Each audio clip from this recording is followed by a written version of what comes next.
Hey everybody, welcome back. It's Angel Doll and Happy New Year. I've been wanting to do this video for a while now, but life happened. So here we are in the new year. I wanted to go over all the updates and my time at Evershine. So I'm going to break this down basically like 1 through 10, 11 through 20. So on this video, we are going to go over the updates 1 through 10 today. I'll actually probably go ahead and record everything today and then update it because I know some people want to just kind of like figure out everything that's going on. Maybe they don't have time to go back and see all updates, so we'll go ahead and do that in this series of videos. My apologies if you hear any background noise like dogs barking or my dog down here. But other than that, let's go ahead and get this video started. So back in September, we started off with update 1. Let's see, we'll go ahead and read more. I don't know if my computer's gonna work today. Basically, that's when we reached the goal of 200,000 in just 35 minutes. Like, that was insane. I remember that day. So, Pathea was just thanking us, for getting to the actual original Kickstarter goal in 35 minutes. Let's see, and then they were basically saying that now everyone will receive the Kickstarter t-shirt in the game. So update number 2. Let's see what it does here. Oh wow, this is big. I didn't think I'd be doing all this reading, so we're gonna skim. They talk about the third My Time game. They basically said when we started planning My Time at Portia back in summer of 2015, no one on the team thought we'd be here today with the third installment a decade later. The series has grown a lot. Back then, the initial team was around 10 people, and we had a goal. Well, we had just one goal: to make a charming, cozy simulation RPG that had a great story and many charming characters.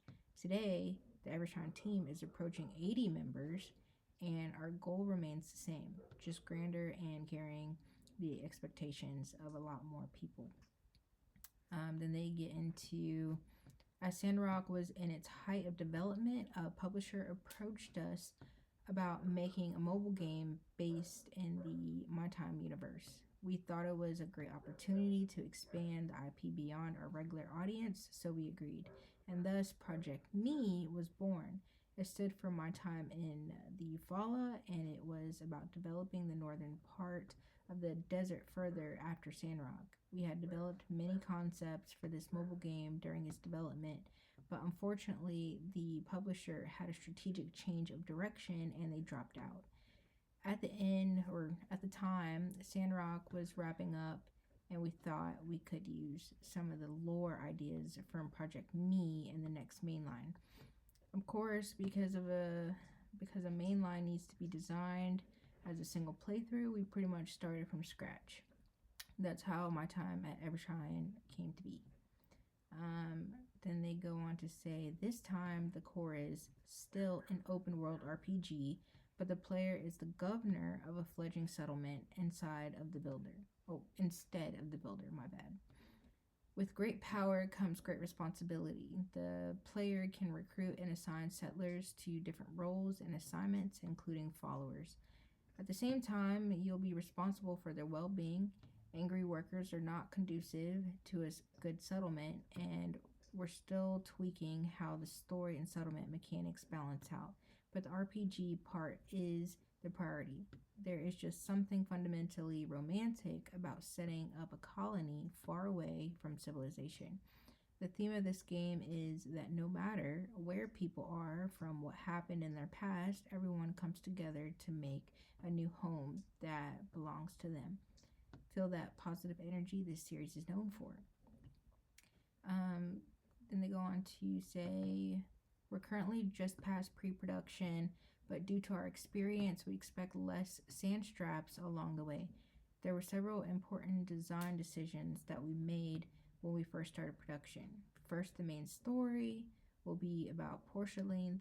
Pour all the resources to make it epic, make it tight without a mandatory third act.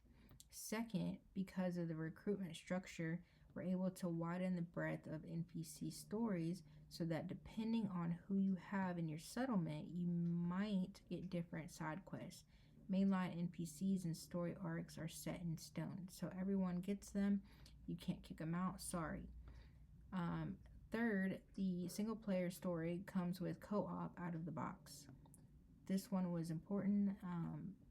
We knew we screwed up for Sandrock, so it was high priority to get it right for this game.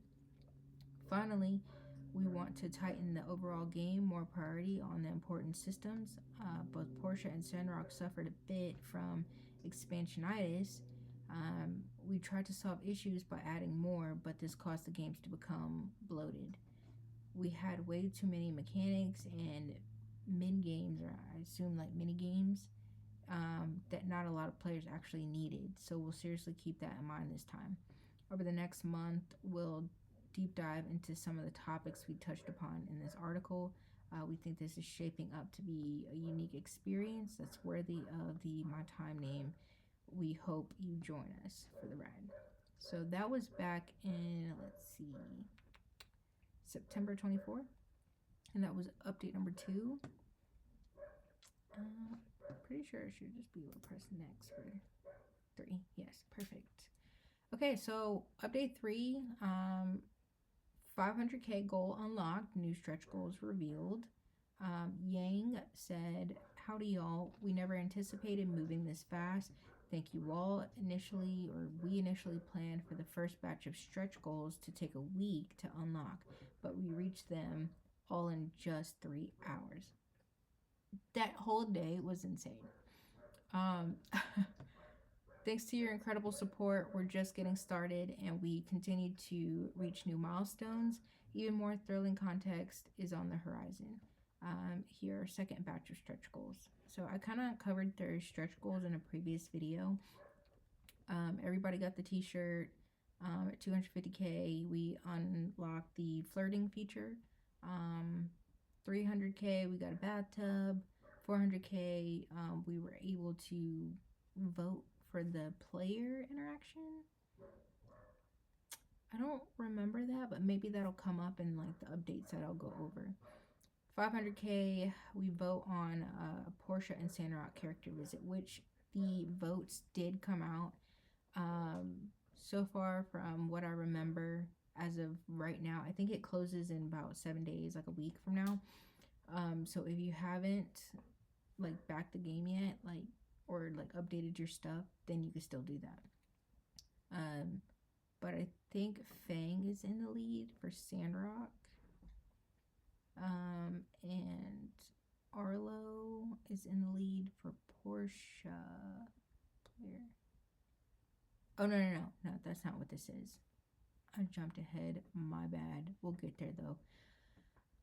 This is basically just, trying to say who we really wanted. Actually, no, it's not. I'm totally lying right now. I was right the first time. Yeah, the character visit. It's looking like right now Fang might be the one to visit. I think more people have played Sandrock than they have Portia, so I think it was leaning more towards a Sandrock character visiting. 600k new swimming feature. I'm looking forward to that. 700k hot springs playdate. 800k new special pet. 900k pajamas. And 1 million was 10 new photo poses.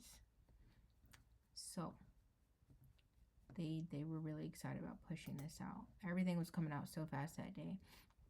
Update 4, a heartfelt, thank you. I wonder if I can play this, if it'll play. How long is this video? Basically, they were saying, wow, we've almost hit the incredible 1 million milestone. Yeah, we got to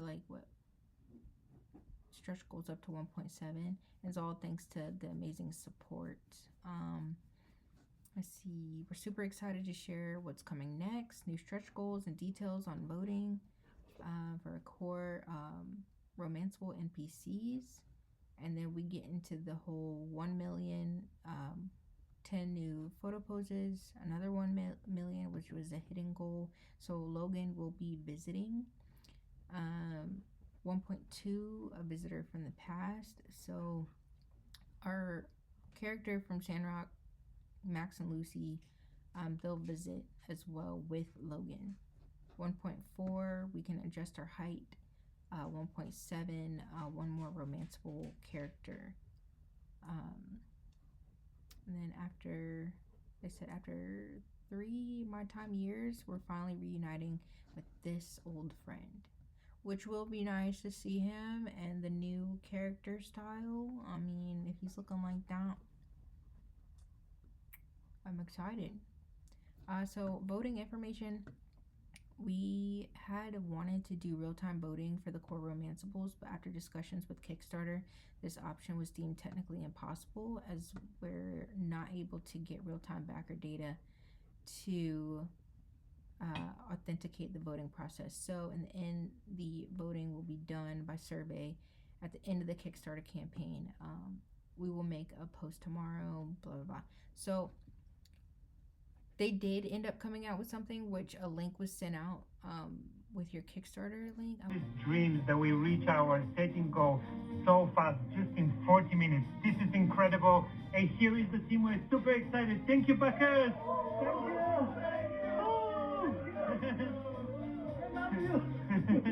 Hello everyone, we're here at the Party Games office and I have Susie, the My Time series director, with us today. And we are like really blown away from all the support because we were funded in less than 1 hour. Susie, how are you feeling? How are the developers feeling?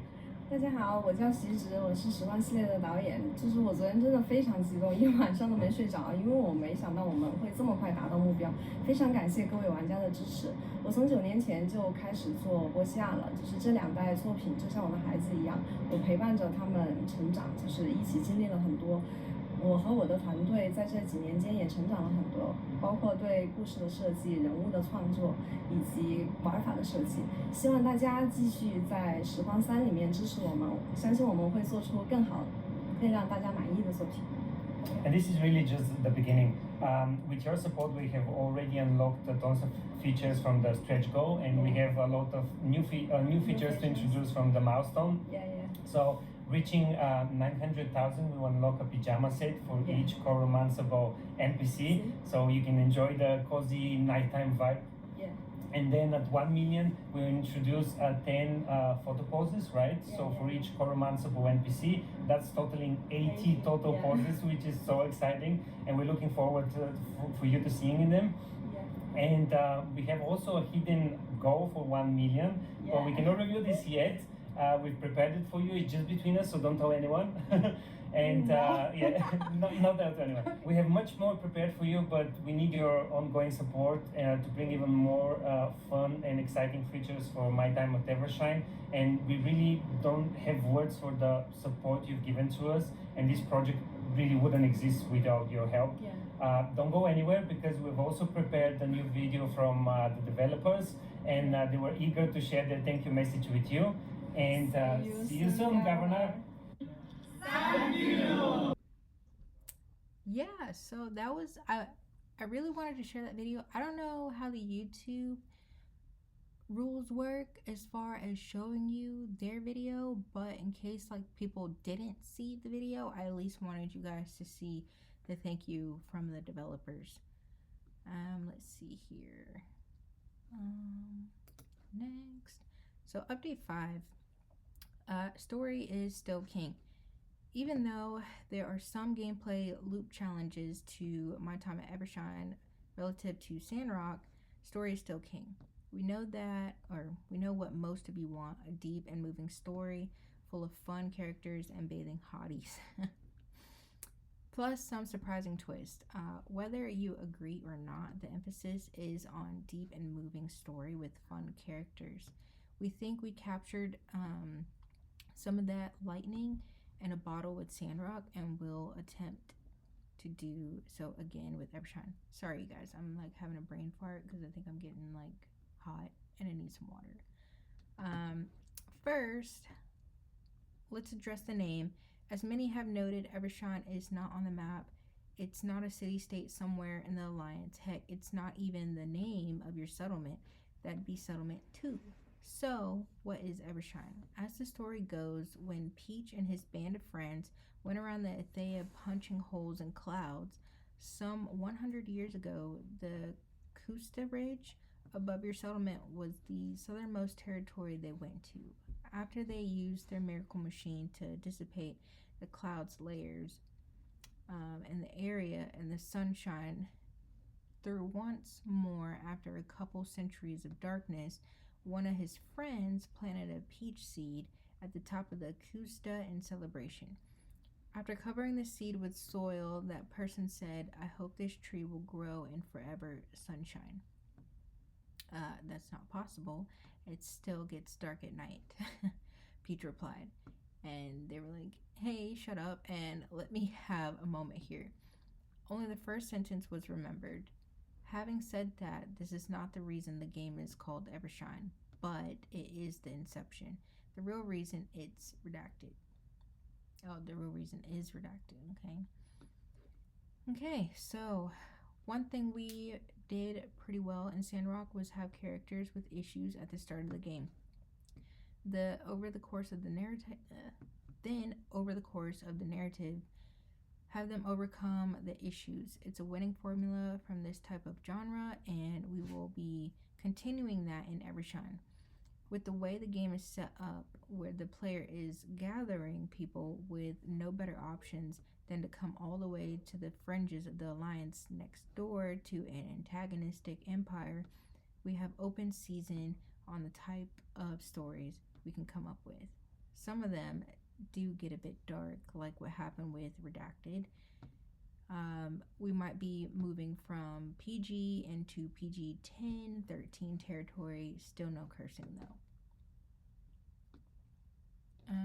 As we mentioned before, the main story length of Evershine will be about the same as Portia's. This way, it won't drag it like it did during some parts of Sandrock. Quests like Katori World or the meeting would be sidelined as a side quest or post-game content in the new game. While Sandrock was about fixing something that was broken, this game is about creating something new with your crew. We want you to feel proud of your baby, the settlement, and your achievements at the end of the game. Glad to have spent your time there. And then, we just went through the whole article without actually introducing the plot of the game. We can't just leave it like that, right? See, the story is about Redacted. As a governor, it is your responsibility to resolve Redacted. Along the way, you'll meet old friends and new challenging enemies. Eventually, there will be Redacted. Sounds epic, doesn't it? We hope you're looking forward to it. So marketing edited that. I guess they were like, "Oh no, we can't have this out." Okay, so moving to update number 6. Stretch excitement. More information about the 1 million photo poses. We never expected to arrive at 1 million so fast. We had to scramble to get some of the materials ready. We thought we'd have more time with the 1 million goal unlocked. We'll have even more group photo poses, 80 in total for the 8 core characters if we unlock the 1.7 million goal for another character. That'll bring us up to 90 poses, and then they show some of the designs for the reference.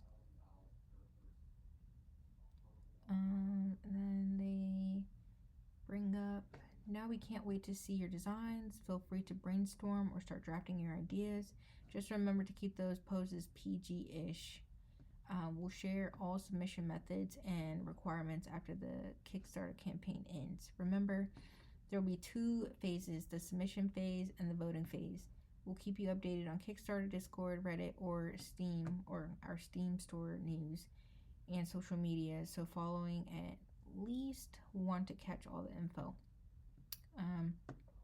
And other news, we're super excited to reveal our hidden goal, Logan, visiting Settlement 2. We'll tell you more about what he's been up to over the past 3 years after we reach the 1.2 million goal. And yes, that means some of you can pick someone else for the 500K goal. Man, look at Logan. All right, so here we go. Update 7. Update 7 is what got everybody's attention because then that's when they came out with the character bios. So we'll kind of like go over this really quick. So Atticus, which seems to be the fan favorite, Atticus's wife died of childbirth many years ago, leaving him to take care of his children, Jasper and Garnet, and sorry, I'm rushing, as well as her crazy father, Idaho. Although life on the frontier has been hard for him, he did his best for his family and never once complained. Now that his children are all grown up, he's trying to adjust to a new phase of his life. King is from Highwind, is a young and ambitious builder. His dream is to win a build-off against the builder of the decade and Sandrock, previously us. But after suffering a humiliating build-off defeat against a builder in Portia, also us, and being told to buzz off and never waste my time again, King is looking to find a place to train. It could be, I forget his name. So Rudy used to be a successful entrepreneur in Atara. He had the world in the palm of his hand, but after a series of unfortunate events, he has lost everything. Now he doesn't know what to do with himself. Maybe he should just stop trying. So the thing about Rudy, like there's like this stuff where a lot of people were kind of like put off by Rudy's bio, and he ended up not being like a fan favorite, I think mostly due to his bio, and then also because it seems like he might have ties with Katori.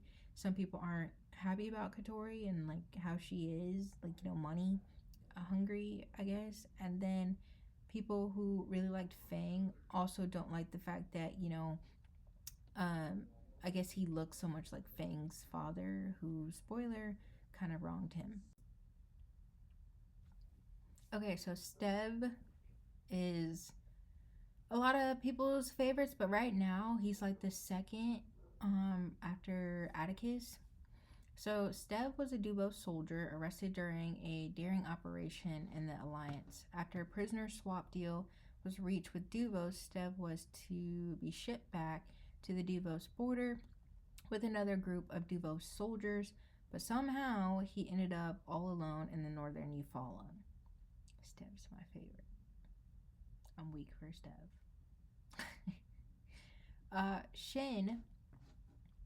Shin is a skilled tailor with an eye for the finer things. His sharp mind ensures he always comes out on top against would-be hagglers. People say he's been living alone in the mountains for decades, waiting for what? Or is it from whom? I feel like Shin will have an interesting storyline. Waylon doesn't talk about his past. He changes the subject whenever someone asks. Everyone appreciates his sense of humor and top-notch combat skills, but sometimes you'll catch him staring off into the distance with a puzzling expression. And we get into the females.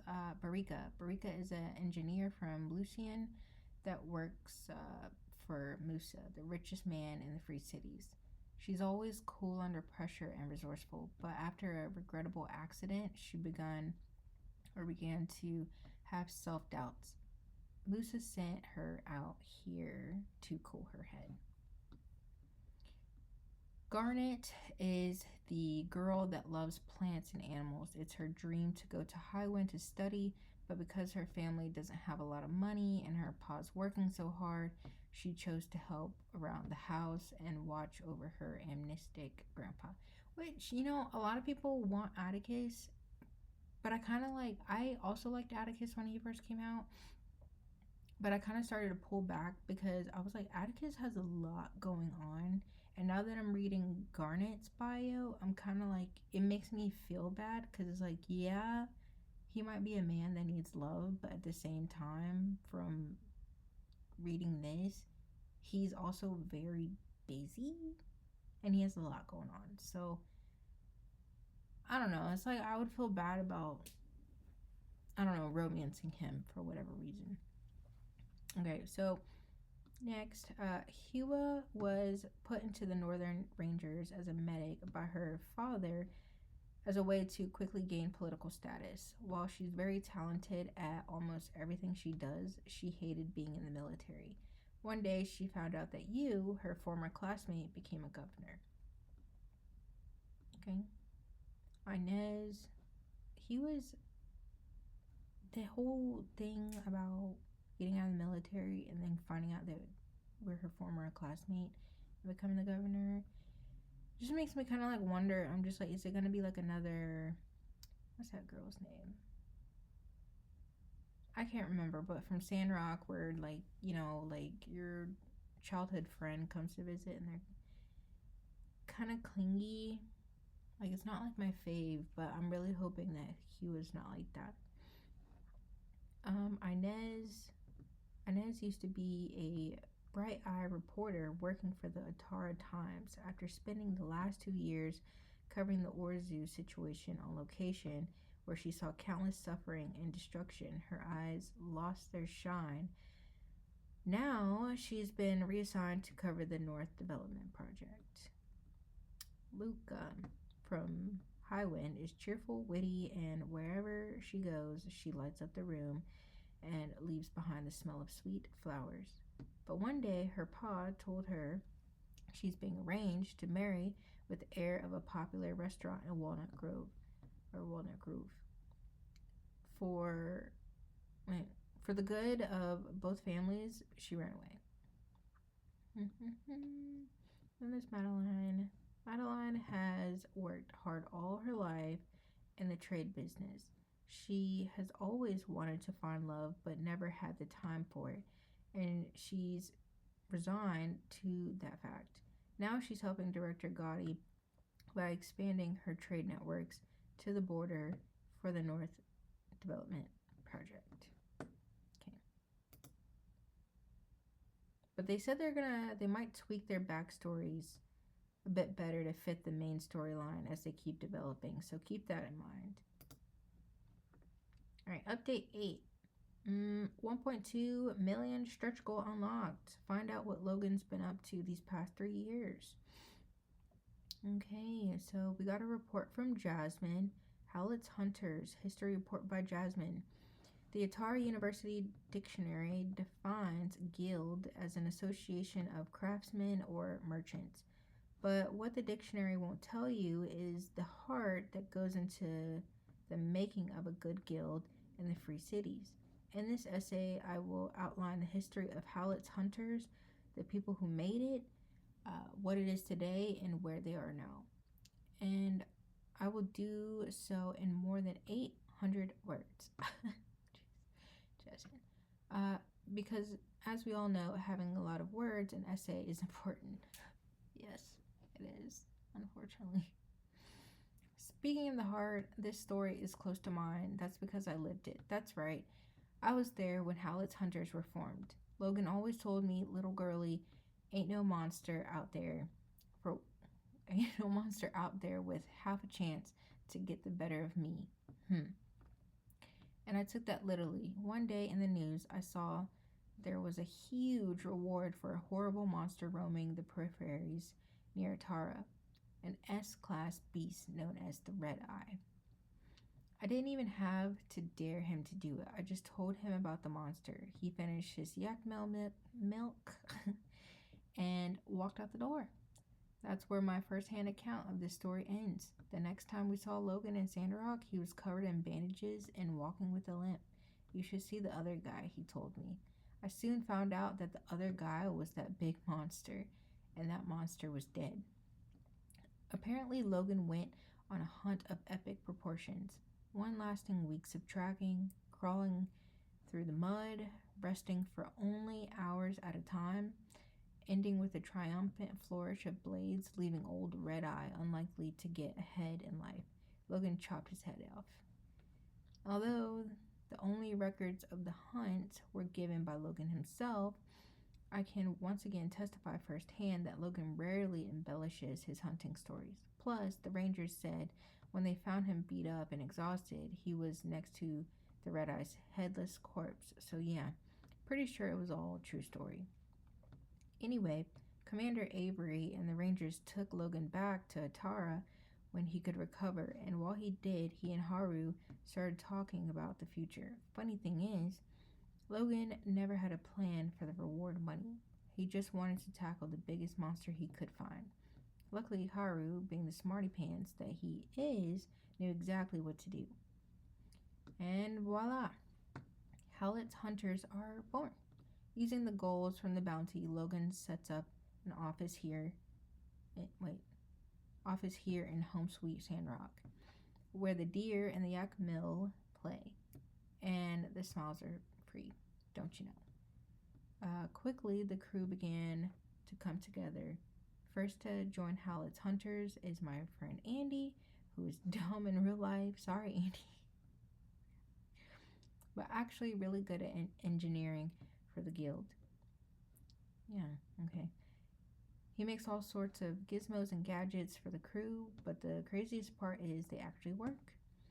Next came Elsie, who we all used to make fun of for thinking she could talk to animals, but no one's laughing now. Well, it is pretty funny when she tries to quack at Daisy, the giant duck, but be that as it may, sometimes being a professional means not worrying about looking silly. Elsie was recently recognized as Sandrock's resident animal expert and given the title Monster Whisperer. Now she puts those skills to work for the hunters. Finally, the mysterious Dr. Fang joined the crew, who has been doing a lot better in recent years. Good for him. With things settling down around Sandrock, the doctor decided the way he could help more people is by traveling with the guild in dangerous places. How brave. I'll be sad that he won't be around sometimes. The Sisayan lollipops he'd give out after checkups were second to none, and who knows where he even got them from. Since then, the Howlett's hunters have only grown in name and size. They are now one of the largest adventurers guild in the Central Free Cities, protecting citizens from the Thayan border all the way to the coast of Portia. Some, Andy, say they're even rivaling the famous flying pigs. What's next for Howlett's hunters? Well, dear reader, I'm afraid we're out of history and into the present now. Keep your eyes peeled for the next chapter to unfold on your local newspaper. Might I recommend the Tumbleweed Standard? In conclusion, though I now have fewer friends to ride the roller coasters with, I consider Howlett's Hunters to be a net positive on the world we live in. Thanks for reading. Reported by Jasmine. And then we're on update 9. New add-ons available. Yang put out September 27th. He said, howdy, here's what we've got for you now.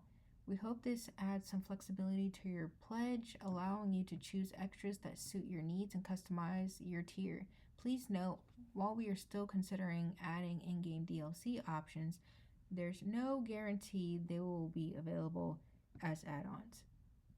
Some DLCs may also remain exclusive to certain tiers to preserve their uniqueness. P.S. If your original pledge doesn't include a physical item, you won't be able to select a physical add-on due to the Kickstarter's current rules. Sorry for the inconvenience. So, the add-ons were a $25 game key, $35 Steam key. The Steam key is the alpha access. So, if you don't have that, I would highly recommend, if you can, getting the alpha access on Steam. $35 unassigned physical art book, $25 exclusive physical backer t-shirt, and $30 plush hopper tail. And the last update for this video, Stretch Excitement's a closer look at 200k and 250k goals. So, howdy. Let's take a moment to check out the stretch goals we've unlocked between 200k and 250k. things moved quickly and we're still pulling everything together, but we'll start sharing all the cool stuff we've unlocked so far. Every milestone is thanks to your amazing support, and we're excited to celebrate what we've achieved together. There's more on the way, so let's keep the momentum going. So the 200K backer t-shirt, our characters decked out, and the exclusive Kickstarter t-shirts. And then the 250K flirting feature. This is an early look at the flirting feature. The content and dialogue options might change in the final game. For now, we just have this animation in place, and the full functionality will be added gradually as development continues. Or you can kind of see, I guess, Avery blushing. All right, well, that's it for this video. That is update 1 through 10. And I'll see you guys on the next video. We'll go over, like, I don't know. Oh my gosh, I messed that up. We'll go over updates 11 through 20. And I'm excited to see you guys there. Okay, bye.